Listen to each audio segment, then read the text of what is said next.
Hello friends, welcome to Honest Study.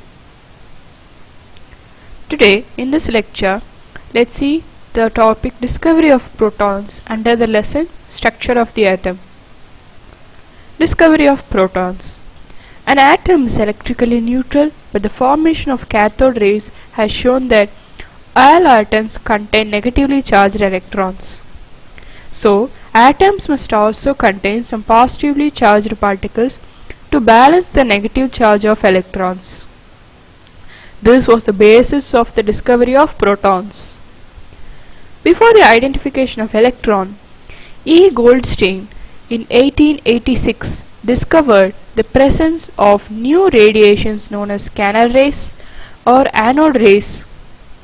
These rays are positively charged radiations which are seen moving from anode towards the cathode in specially designed discharge tube with a porous cathode when a high voltage supply is applied across the electrodes.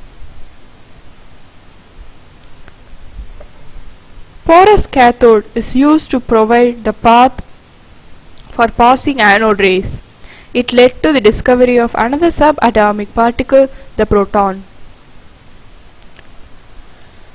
Protons are positively charged and are denoted by p raised to the power of positive sign.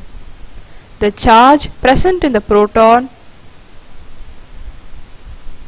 is equal to plus 1.6 into 10 raised to the power of minus 19 coulomb, and it is considered to be the positive one.